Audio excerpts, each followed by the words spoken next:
Drop it.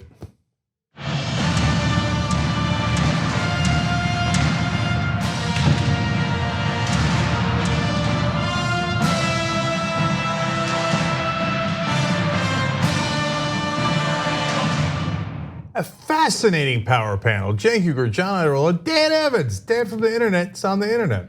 It's far better to be in Los Angeles than on the internet. It's a terrible place out there. Well, the internet is a wonderful and scary and horrible place all at the same time. Over in this corner of the internet, we got some great stuff for you guys. We don't only do interviews on Fridays, but today we're gonna make an exception for the guy who is going to beat Steve King. JD Schulten is running against Steve King. He almost beat him last time. He's coming for him again, and you got to support him. Anyway, really interesting stories. Also, how he's going to combat this lunatic in Congress. He would be an American hero if he takes him out. Is he worried that Steve King has a lot more time to campaign since he doesn't serve on any committees anymore because of how offensively awful he is? Does Steve King still raise money from corporate donors? Does Steve King go to work in the morning? What does he do? Yeah, I don't know. Anyways, he has a Patreon soon. Watch. Yeah, probably. Luckily, we'll ask all those questions to JD Schulten, his opponent, in 2 hours. So at 8 o'clock Eastern, we'll do that for you guys. You know, next week's power panel is not going to be on YouTube and Facebook. Just keeping it real for you guys. We're going to do it live on the television platforms that we're on: Roku, Pluto, Zumo, and YouTube TV, and obviously also for our members on tyt.com as well. You always get all of our programming. But check us out. If you have a Roku, make sure you're watching us on there. We've got a 24-hour channel. Same with Pluto and Zumo and YouTube TV. So those are great places to watch all of our programming. And of course, if you want to be a member, you get all of it at tyt.com/join. All right, so with lots of stories.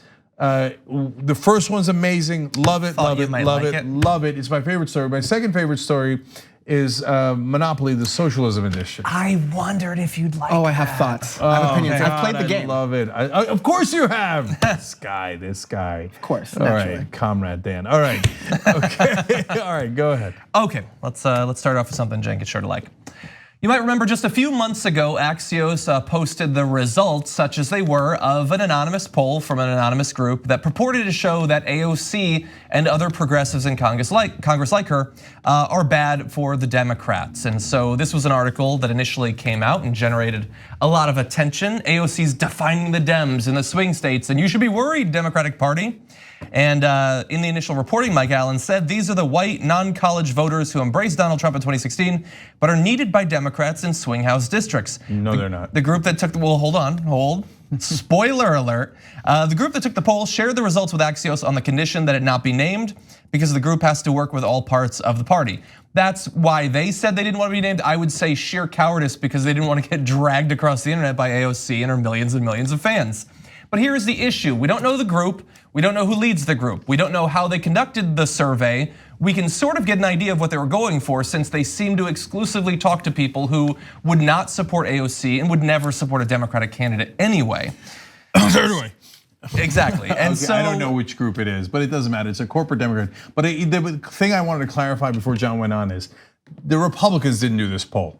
The Democrats did. Yes. The corporate Democrats and the leaders of the party spread it everywhere. This is them attacking their own again for the 100th time in a row. And it's gonna be relevant to some of the stats we're gonna tell you about. And it was around that time that Nancy Pelosi was talking about like, oh, they have their internet whatever, but that's all they have. And so this was really great for a certain type of person because then the Democratic leadership uses it as fuel to attack some of their most dynamic and interesting and passion-inducing members. But also Donald Trump started using it. So good job to the anonymous organization that started it.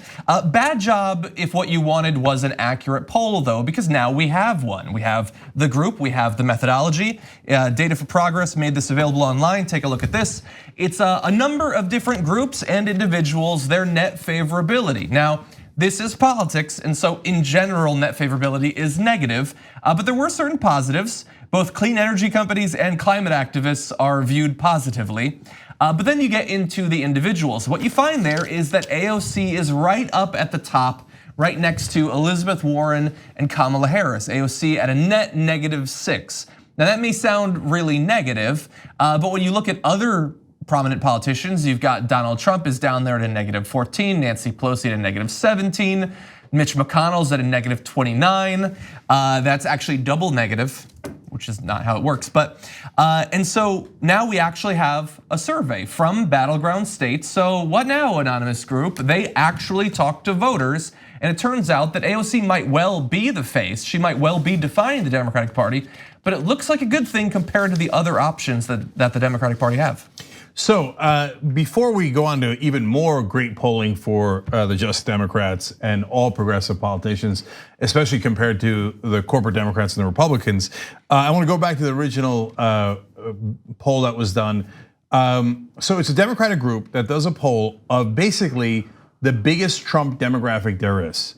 So white, uneducated voters. Now they do that poll full well knowing and trying to get a result that says people don't like AOC, okay? Now, and the other thing that they polled was socialism. So that you poll core Trump supporters on that, then you turn around and you leak it to the press, and then you give it to the Democratic leadership, who of course asked for it in the first place, and Democratic leadership spreads it everywhere. So I know this even beyond what's in the press reporting, okay? So every member of Congress was like, oh, do you know how unpopular the Just Democrats are? AOC and Ilhan Omar and Rashida Tlaib, we should throw them under a bus. They're really unpopular, they're hurting all the rest of us. The Trump voters said so. Trump voters don't like her. Okay, so it's so incredibly disingenuous.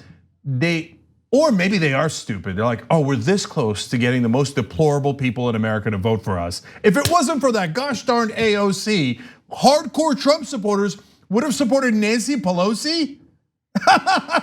Only an idiot would make that claim or believe that claim, which is about 98% on Washington.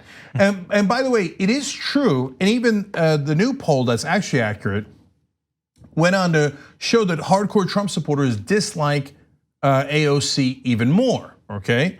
Now, or in Ilhan Omar even more.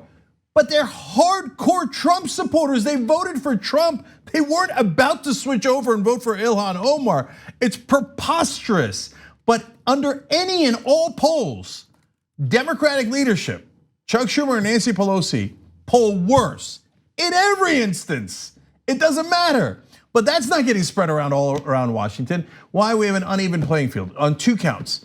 So number one, progressives don't fight back enough. Like AOC gets a lot of press, and you think Omar Tlaib, et cetera. I mean, look at how strong they are, and they're wonderful, and Bernie and Warren.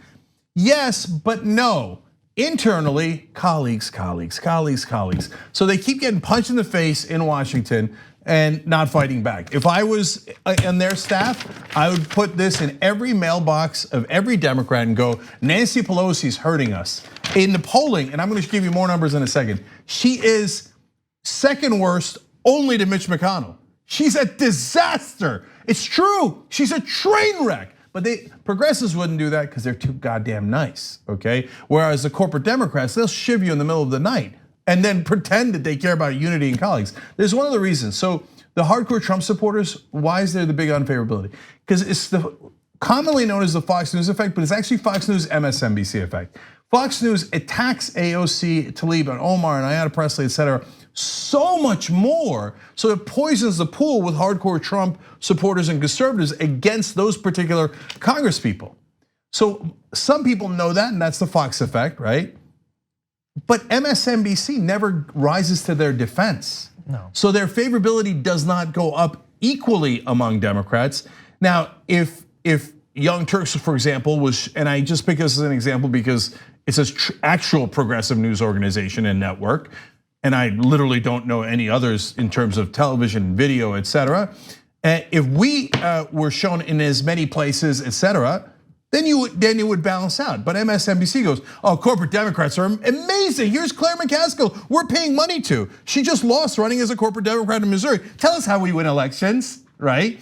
Oh, AOC, I don't know about AOC, I don't know. And constant criticism on Morning Joe and by all their stupid Republican and corporate Democrat consultants. So you have an uneven playing field. But even so, according to the new polling, the corporate Democrats poll 1,000 times worse. We're gonna get into the numbers. Dan. It's so amazing to me. First off, I love Data for Progress because they're some of the only people doing real data analysis work on things that are usually overlooked by the media technocracy, things like radicalization on the right, etc.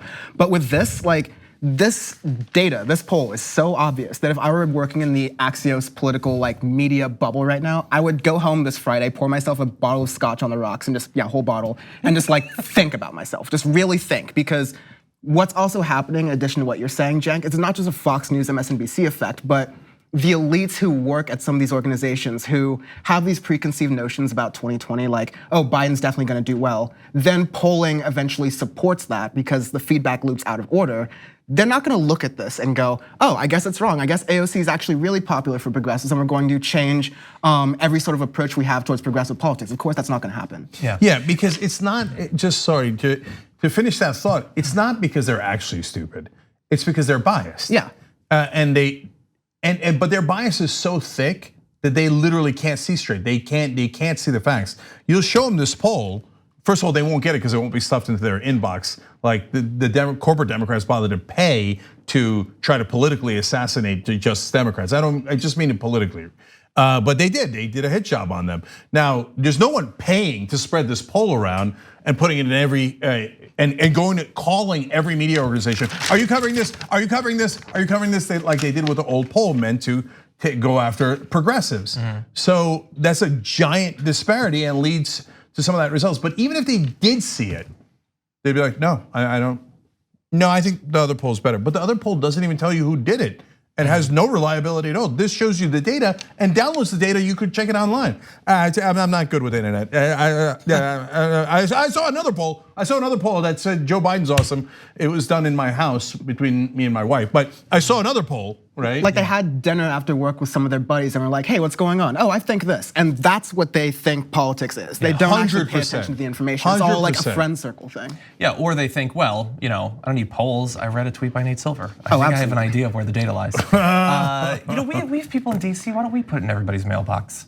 But I'll also say, one of the reasons I find this data even more interesting is because, as we know, Fox News and right-wing media generally, they have not stopped talking about AOC and Ilhan Omar for like 9 months now. It is just constant, and it's all lies, not reflective of their actual policies. Sometimes accidentally, like Sean Hannity will post a list of their policies and it looks really good and he looks stupid by comparison, but they have talked about them nonstop, attempted to do as much damage as they can to their reputation. And so you would imagine that Trump supporters would have them foremost on their mind in terms of awful Democrats, awful libs, awful progressives, and still far more popular, far more popular, I would imagine, than people like Mitch McConnell.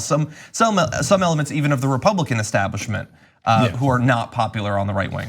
So here, I'm gonna give you more stats because I love them. So the first one that John mentioned was just favorability overall. So all the politicians are negative, which is already awesome and funny. But Elizabeth Warren's at the very top. Do you hear that on television all the time and in the print? Like, she's not getting terrible coverage, but are they saying, oh, she ranks the best in favorability over and over and over? No, they keep talking about how Biden's the most electable. Yeah, but just in battleground states, those ones aren't important. Yeah, that's right. Well, actually, I'm gonna get to battleground districts in a second. This is the overall one. Well, Ilhan Omar, she polls at -12. Remember, all the politicians are minuses, okay? Well, that sounds pretty bad. So obviously we can't follow her. We gotta follow Nancy Pelosi. What does she poll at? Oh no, -17. Well, okay, how about Chuck Schumer? He's, oh man, that's leader of the Democrats in the Senate, real solid, -19, okay? Who's the most unpopular person in almost every one of these polls? Mitch McConnell. This is overall polling, it's not of Democrats, it's overall polling. -29 for Mitch McConnell. People despise Mitch McConnell. I mean, you don't see that on television, okay? But overall, he is loathed by the American people. So now we go to battleground districts. Number one politician in the country, again, Elizabeth Warren. Democratic Party actually polls pretty well. It clocked in at 0, which is impressive for politicians. Now you might say, well, Jake, that doesn't sound impressive. Well, where did the Republican Party come in? -35 in battleground districts. Folks, you love to see it. 0 to -35, okay? Wow, holy cow, all right? So AOC, how does she come in? Near the very top. Elizabeth Warren's #1 among actual politicians of the ones that they polled, Bernie Sanders is number 2. Ayanna Pressley's number 3. These are all the most progressive people in the country. Then AOC, then finally Joe Biden. Wait, I thought Joe Biden was the most electable in the battleground areas. But it turns out AOC is significantly more popular than Joe Biden in battleground areas. Well, and also I think that we should add on to that in the same way that I was just saying that Fox has focused heavily on AOC and other members of the squad. I mean, Joe Biden has done his best to not talk about his platform. He joined the race later than a lot of the other candidates. And so to some extent, he's been insulated from the criticism that is going to come his way. People are gonna find out more about him as the race goes on. Like not only insulated, but like he's screwed because his campaign strategy is, Joe, you know everything about me, but just deal with it. That's basically his campaign strategy now, once people start to learn all the bad things about him. Yeah. So, but again, context. So Elizabeth Warren is top politician with a net 1 favorability, okay? AOC comes in after Sanders and Presley at 4th at -5, Biden's at -7. So where does Pelosi? -21. They hate her in the battleground districts. And people keep saying, oh, it's because she's progressive or liberal. And that's what, if you turn on television, you read the New York Times, Washington Post, they will get this wrong 100% of the time. Battleground areas are worried that she's too liberal. How about AOC? And AOC is obviously, everybody knows AOC is more liberal. She polls 16 points higher. How about Elizabeth Warren? She polls 22 points higher. Everybody knows. Bernie Sanders. Is anybody gonna make an argument that Bernie Sanders is anything but liberal or progressive? And he polls way above Nancy Pelosi, way above her. Finally, on that battleground one, guess who's the most unpopular politician in the country? Mitch McConnell, of course. Even worse than Donald Trump at -41. That is the Republican leader in the Senate in battleground districts at -41. Okay, so what you see in the mainstream media, honestly, is alternative facts. Last one, because this is one of my favorites, they actually polled Trump voters, literally. Now, these are Obama to Trump voters, but they all voted for Trump. And I'm shocked that they voted for Obama, but all their patterns indicate they like the Republican Party and they like Trump. So it's unsurprising that Trump does really well in this because they voted for him. Republican Party does really well. Okay, you get that. Even the fossil fuel companies are positive. For Trump voters, they're like, huh. That's sick. Destroying the planet, you say, huh? Oh, God. Well, maybe, yeah, I can live with that. Anyway, with all other Americans, they polled terribly, but with Trump supporters, they're like, yes, we don't need this planet. We'll go to another one. Anyway, so we are told, well, and the previous polls seem to indicate, the one that was widely publicized. Well, I mean, the Trump supporters don't like AOC. That's why we should be against AOC. I mean, I can't, every time they say that, I can't stand how irrational that is. It's so dumb. I can't believe anyone said it out loud. Anyway, so, well, in this case, look at that. AOC is right above Nancy Pelosi. Rashida Tlaib is way above her. Ilhan Omar also above her. So what did Pelosi come in with at Trump voters? I mean, I'm not the one saying Trump voters are important. I think 25% of the country that's gonna vote for Trump no matter what, never, ever bothered to get them. We should be insulting them. We should be fighting against them. They're never gonna vote for you. Are you that dumb that you'd cost your own base, millions of people who could get energized and vote, to try to get one Trump supporter that's part of the deplorables? Are you that stupid? And the answer for the Democratic Party is not really. They pretend to be that stupid because what they wanna do is say, now remember, that's why we have to vote for all corporate interests, okay? And that's what the Trump supporters want. That's why we have to do it, right? Anyway, you ready? What does Nancy Pelosi poll at? -62. Oh. Now, I don't think it should be the standard. Oh, that's bad. But the corporate Democrats said that should be the standard for whether you support a Democratic politician or not. Well, I guess Nancy Pelosi should be fired immediately. In every one of these, she's almost every one of these, she's the second least popular politician in the country after Mitch McConnell. And this one, unsurprisingly, she's the least popular. Yeah. And so even by their own standard, the progressives poll way better than Democratic leadership. And by any standard, Democratic leadership should be embarrassed, humiliated, and immediately step down. Because they're costing us elections. We can't afford to lose to Donald Trump by having Pelosi and Schumer in charge. We should probably take our first break. All right, let's take the break. We got a lot more where that came from. Just getting fired up. David Koch passed away. we will have a nuanced, complicated look into his life. He is, of course, one of the Koch brothers. We'll do that when we return. We hope you're enjoying this free clip from the Young Turks. If you want to get the whole show and more exclusive content while supporting independent media, become a member at tyt.com/join today. In the meantime, enjoy this free segment. All right, back on the Young Turks. Viscous Cree writes in, this is an amazing panel, love it. Why, thank you, that's very nice of you. I'm gonna take that as mainly a compliment for Dan. He's big on the internet. Big fans on the internet. Brenda Korn writes in, shout out to my friend Brad, a fellow TYT member. Hello, we're keeping score of which of us gets more comments read on air more, so hopefully here's another point for me. Well, there you go, Brenda Korn. And we're speaking of points, anyway, stay tuned. We've got, not today, but later we have interesting news about that. But I love that you guys are friends. I like with friends showing up and become TYT members. I like even better if you're TYT members and become friends. And we're trying to do that at a lot of different places we're going, including Houston.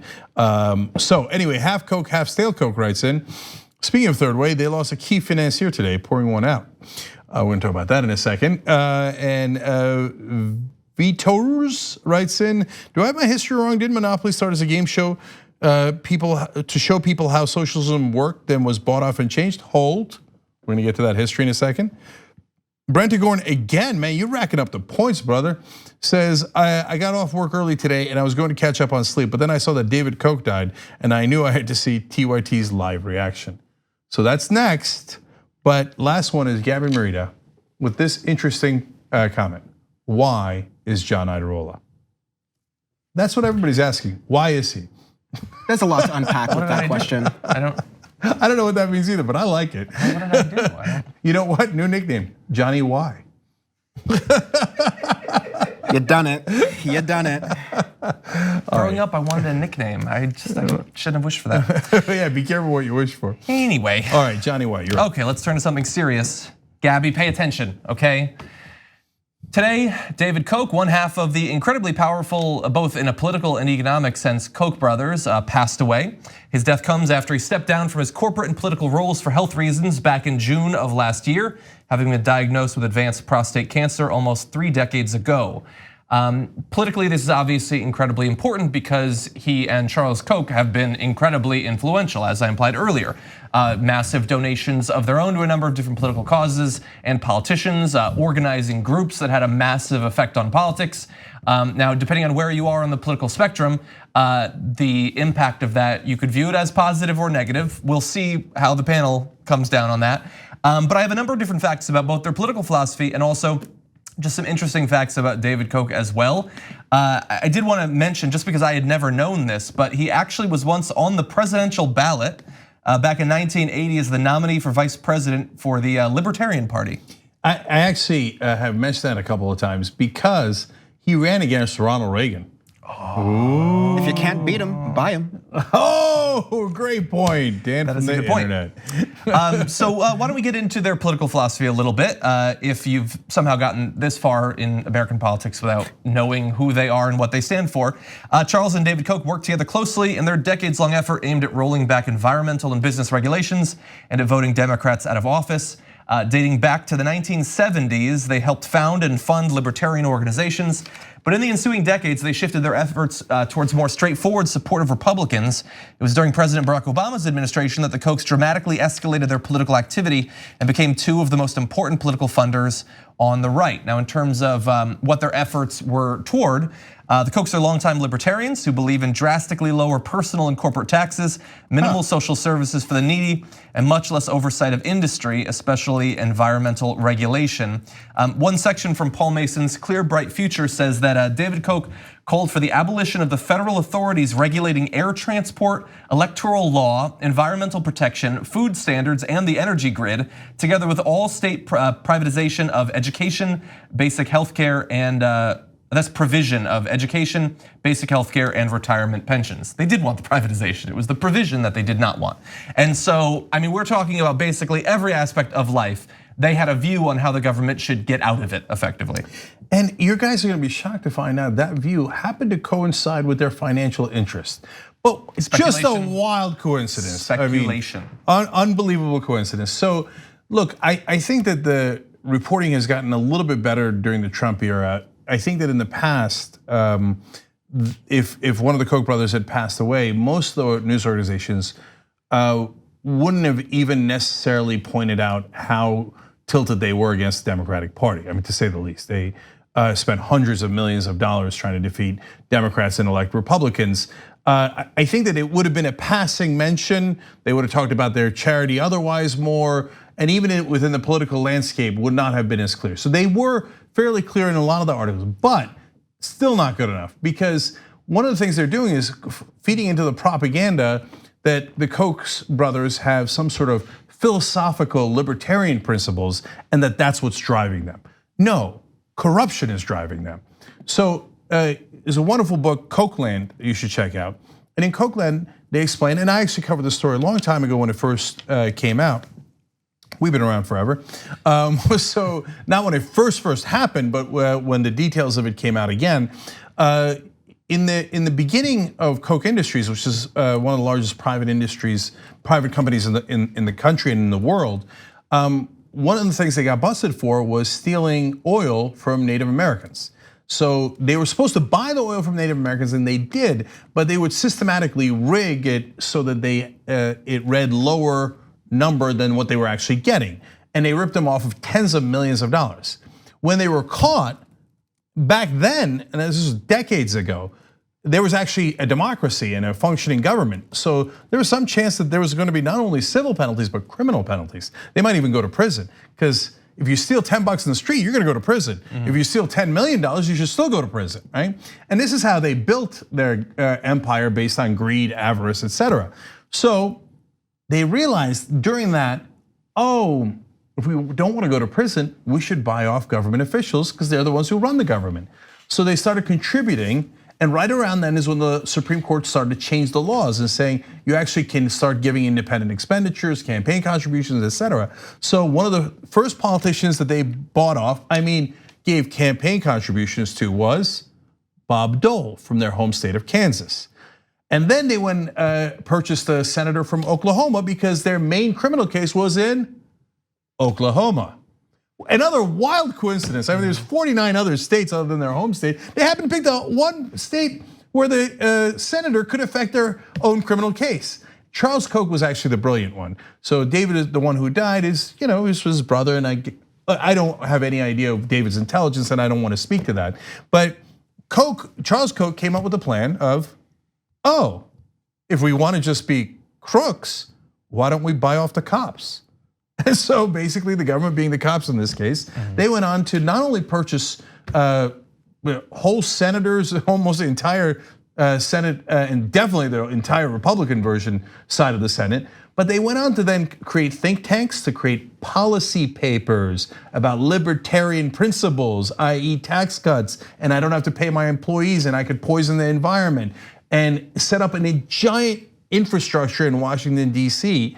meant to profit themselves because of corruption. That's the actual story of the life of David and Charles Koch. Yeah, what you're getting at is just the amazing, the big crux of what people should get from this is that the Kochs have influenced 3 aspects of our society. They've influenced politics by directly giving legalized bribes to politicians, but they've influenced education, because what they'll do is they'll buy a department somewhere and it'll become the Charles and David Koch Center for Libertarian Economic Studies or whatever. And so then you have students and faculty who are then influenced to teach the free market side of things. And then where those students go? To think tanks, to places like the American Legislative Exchange Council, or ALEC, or Americans for Prosperity. So they not only just figured out a way to corrupt politics, but they corrupt the information sources around that, which makes it harder to actually fight against them. And that's the true evil of the Kochs.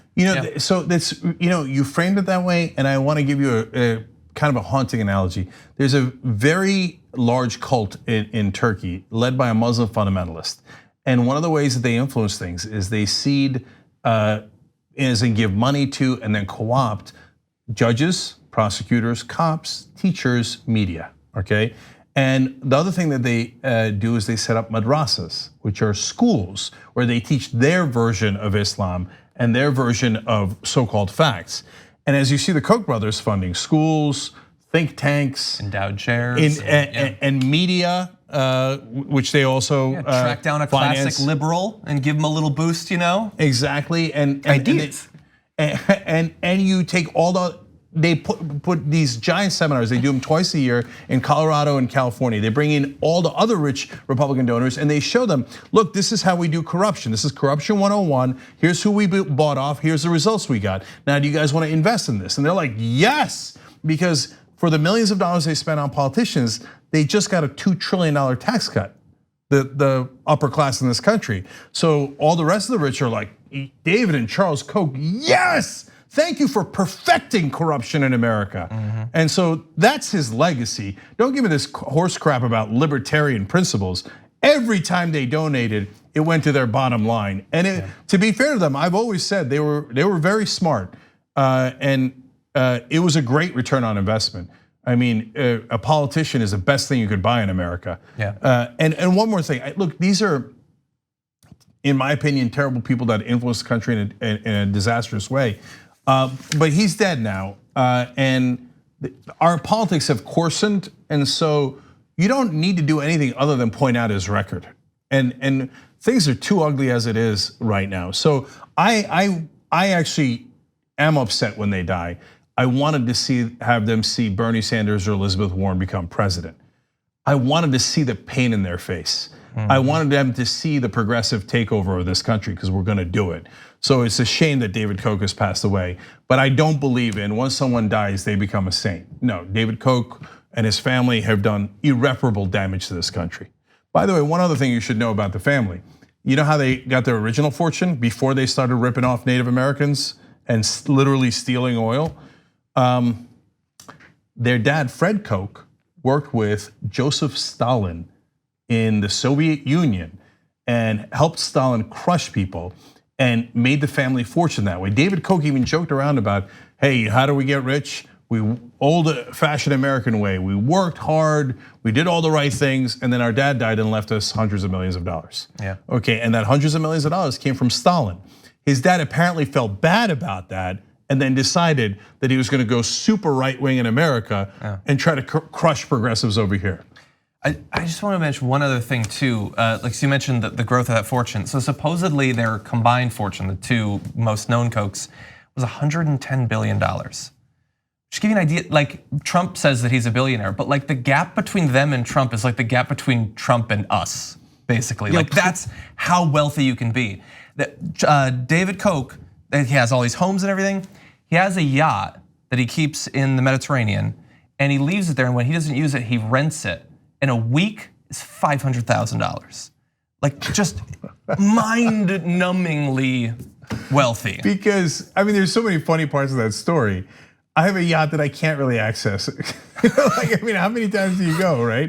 And then I have $110 billion, but I still rent my stuff. I mean, you want to do an Airbnb on your mansions? I guess, okay.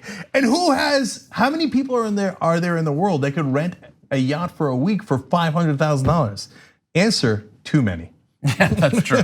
Every billionaire is a policy failure. That's a hill I die on. Yeah, that's just what I was thinking about actually. And so one more random fact, he survived a plane crash at LAX back in 1991 that killed 34 people. Okay, Howard Hughes. Isn't that crazy? All right. Anyway, okay, well why don't we move on to something that's equally crazy? Assuming we're not going to a break just yet. We are going to a break. Oh, you know, it's probably time actually. That's just a little preview right over there. We're gonna be talking about the Proud Boys after this.